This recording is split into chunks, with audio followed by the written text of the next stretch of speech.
Eita, tarde animada! Como é bom fazer programa ao vivo, viu, gente? Como é bom você trabalhar com o improviso, com essa equipe aqui tão maravilhosa que quebra os galhos da gente, né, Jean? Tudo bem, Jean? Quanto tempo?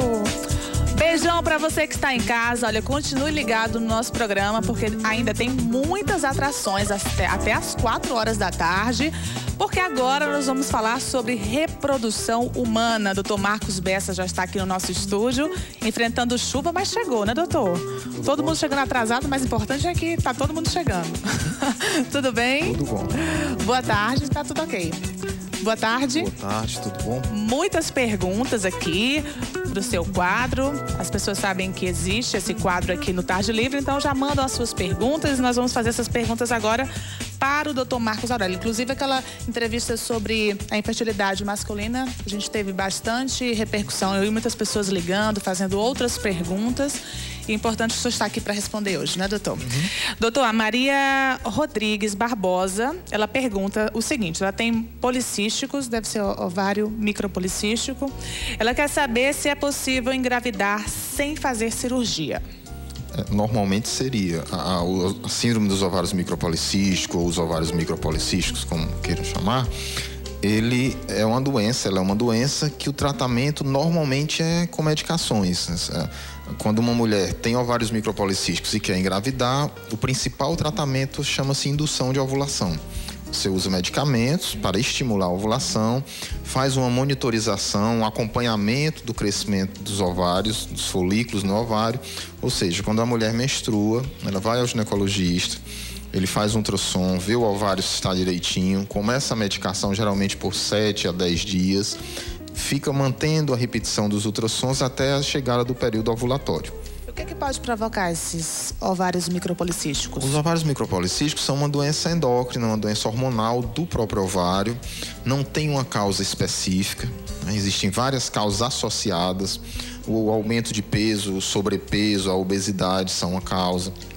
Pacientes que têm alterações endócrinas mais variadas podem resultar em ovários micropolicísticos. E isso, o ovário policístico, em princípio, ele é o quê? Uma ausência de ovulação. A mulher ovula pouco ou não ovula e os ovários ficam cheios de microcistos. Não existe normalmente tratamento cirúrgico, o tratamento é essencialmente clínico. Ok, agora o seu Gideão Lima, ele disse que a esposa também tem um cisto no ovário. Pergunta quais as chances da mesma engravidar. Mais ou menos precisa fazer uma diferenciação entre os ovários micropolicísticos, que são vários... Isso, são vários pequenos cistos no ovário. Isso é o ovário micropolicístico. Um cisto no ovário é uma situação de um cisto maior, é o que a gente chama de cisto dominante. É um cisto que sozinho, ele por si é grande. E depende das características dos cistos. Se for um cisto só de líquido, muitas vezes a gente pode aspirar, só fazer uma punção.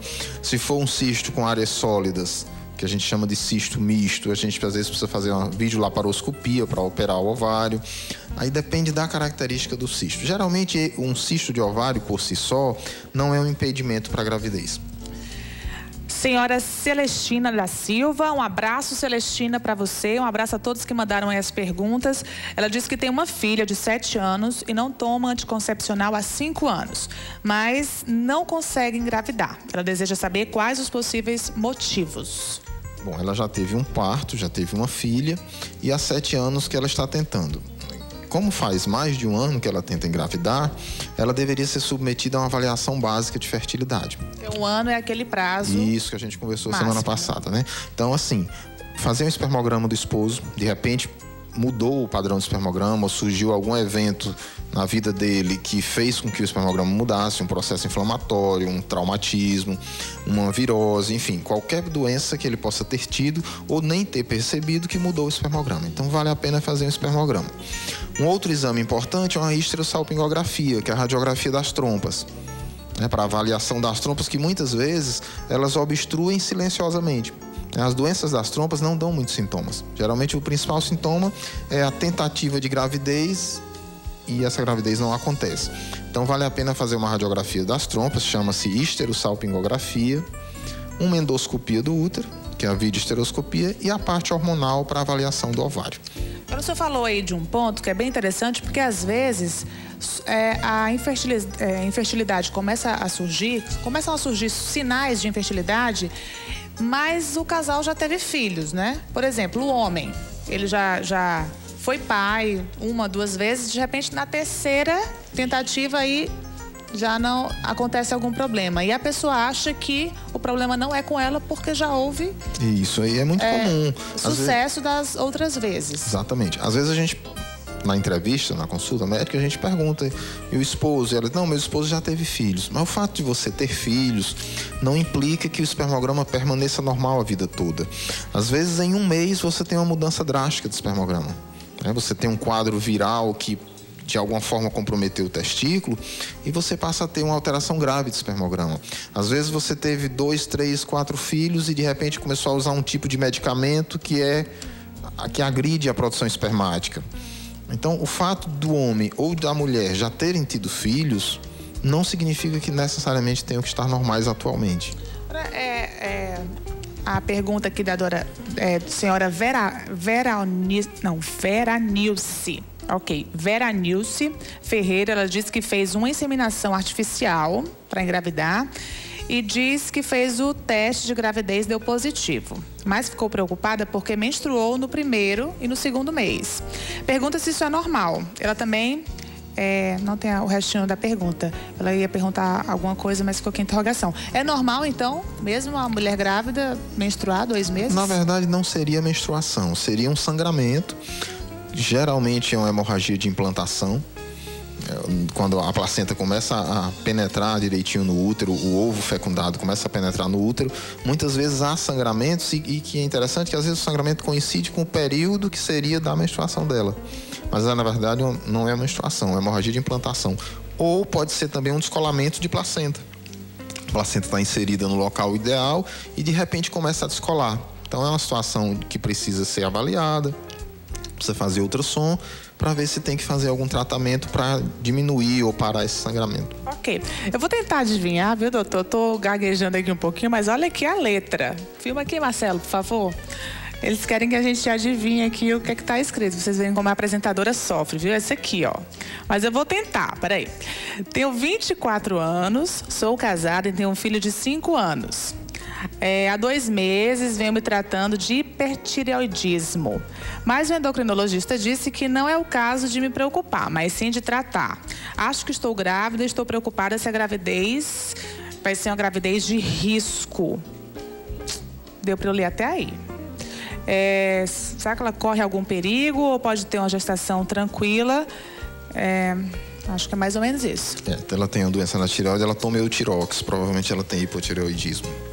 Tanto o hipertireoidismo como o hipotireoidismo, quer dizer, o aumento dos hormônios da tireoide como a diminuição dos hormônios da tireoide, eles podem atrapalhar uma gestação. Geralmente o hipotireoidismo pode causar malformações fetais e pode causar abortamentos repetidos.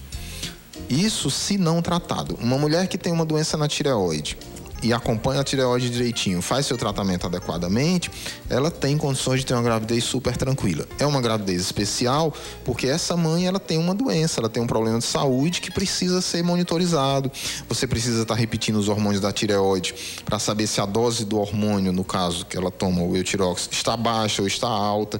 Então, é uma gravidez em condições especiais. Ela precisa de cuidados especiais, ela precisa do acompanhamento do obstetra e também do endocrinologista dela, para que ele possa estar monitorizando essa tireoide. Até porque a tireoide mexe com toda essa questão hormonal. Com todo o corpo. Algumas mulheres engordam, outras emagrecem. Isso. Fica aquela confusão hormonal. Exatamente. Então, você tem as alterações hormonais da gravidez e as alterações hormonais da tireoide. E precisa equilibrá-las para não haver nenhum problema. Mas o medicamento pode ser utilizado. Quer dizer, o tratamento pode ser usado, a reposição hormonal da tireoide pode ser feita sem problemas. É importante também o acompanhamento com o endocrinologista. Sim. Esse contato, né? Endocrinologista e ginecologista. O que a gente chama de atendimento multidisciplinar. Então, você tem que ter um especialista em cada área.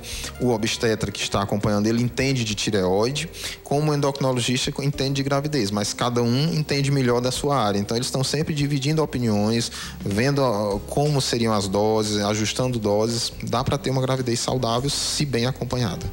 Ok, mais uma pergunta de uma telespectadora. Ela quer saber se a mulher sente dores no ovário durante... quando a mulher sente dores no ovário durante a ovulação, isso tem alguma relação com a TPM? Não obrigatoriamente, podem ser coisas bem distintas. Existem mulheres que têm cólicas ovulatórias, elas sabem exatamente o dia que elas estão ovulando e não têm TPM. Algumas outras mulheres têm a TPM intensa e não percebem a cólica ovulatória. São coisas distintas. Os ciclos ovulatórios, eles têm normalmente mais sintomas. Tem mulheres que sabem exatamente o dia que está ovulando e quando se aproxima o período menstrual, começam a surgir os sintomas de TPM.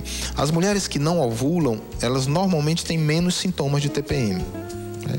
Mas ovular, você pode ovular sem ter cólicas. Isso depende do padrão individual de cada um. Mas minha pergunta é qual o intervalo entre uma fertilização in vitro, entre os dois procedimentos? Depois de quanto tempo a pessoa pode repetir o procedimento? Não existe uma regra obrigatória. Normalmente, nós que trabalhamos com reprodução assistida, a gente faz mês sim, mês não, né? O que acontece? Quando você faz uma fertilização in vitro, o ovário fica muito estimulado.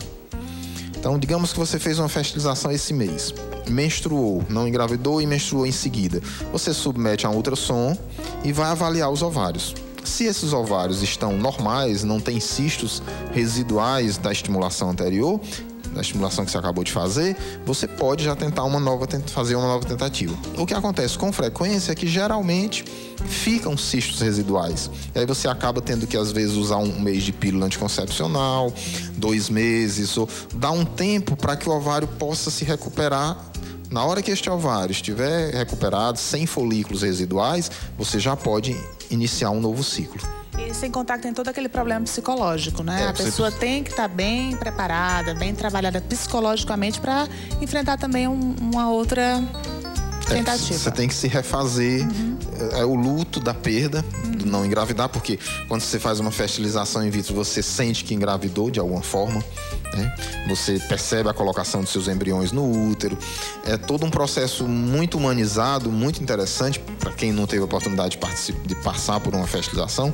Às vezes você tem a ideia que é um processo muito frio e não é, né? Não é no laboratório, o fato de ser laboratório não é frio, gelado. Pelo contrário, a gente tenta colocar um grau de humanização muito grande.